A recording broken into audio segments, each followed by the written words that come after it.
A Rust Timeline. 2013, no pi. 2014, no pi. 2015, no pi. 2016, no pi. 2017, no pi. 2018, no pi. 2019, no pi. 2020, definitely no pi. 2021, pi. This horse is starving. You wouldn't know it to look at him. He is eating, but he's malnourished. Why? I'll tell you why. He can't get any pies. And he's severely constipated, but that's another story for another time. But now you can give him pie and fill all of his nutritional needs with my new Pie Rock skin. Nodes? Not a problem. Trees? Bonk. You can even force feed it to your friends. Okay, so we did it, lads. You can't spell crust without rust. And finally, pie is in the game. Well, as part of the next round of Twitch drops, this is my skin. Ooh. And it's not subject to change. A huge thank you to Johnny Oldboy for his outstanding work on this one. I really couldn't have wished for better. As well as my own skin, I am of course joined by 11 others, most of which will be earned by watching individual streamers, but with 3 being awarded for watching any Rust stream with drops enabled. This is round 5 of Twitch drops in Rust, would you believe, so you should know how they work by now.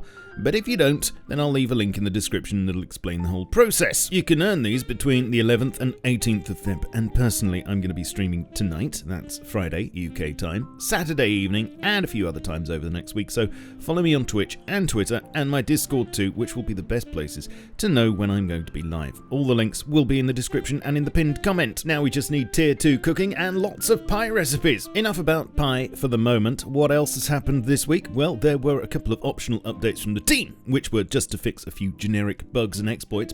Best if you do keep your clients and servers up to date though. Of course, it's that time of year again, so you'll notice a few seasonal items in the shop, as well as firecrackers being a default blueprint for the next little while. They're quite cheap, and they go bang. I mentioned the spawnable drone, for admins anyway, last week. Watch that vid for more details. I did neglect to mention though that if you have tool cupboard off, then you can rename them with your hammer out. So it seems the functionality of these has been fleshed out somewhat, and I wouldn't be surprised if we're able to use them properly at some point. There were a few fixes over the last week that you can look forward to. The heavy helmet overlay should no longer cover the chat.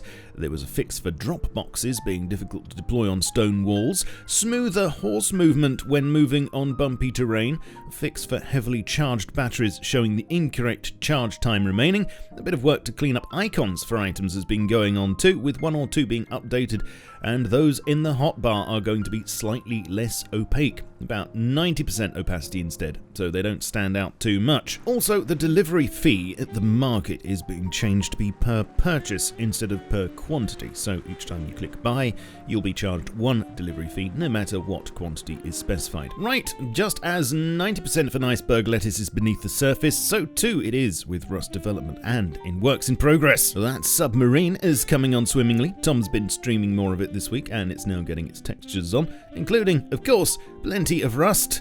Not sure exactly how long we'll have to wait until we're able to take it for a spin, but of course one has to wonder whether more is going on under the surface that will actually make using a sub worthwhile, such as this concept from January 2016 maybe. Leave me your thoughts in the comments. There's more progress on the work cart and associated tunnel system. Interestingly, I think for map makers especially, a new darkness environment type is being added for train tunnels, and this will apparently disable directional light and make the skybox completely black. Also, a single environment volume can now have multiple environment types. Sexy. There's more work on a static elevator variant for monuments, more work on AI, lots and lots of hidden commits, and finally this commit showing some fresh progress on the new animal models, namely animal fur, and that's the first we've heard in 8 months. You may remember these images that emerged from the undergrowth back then. Let's hope there's more soon. Please subscribe and leave a like. Let me know your thoughts in the comments. Join me on Twitch, Twitter, Facebook, Discord, and my Steam group. Thank you to my supporters on Patreon as well. All the links you'll need will be down below, including my merch store, where you can get subject to change mugs in all sorts of colours. And I shall catch you all very soon. But in the meantime, keep calm and stay rusty. Cheerio.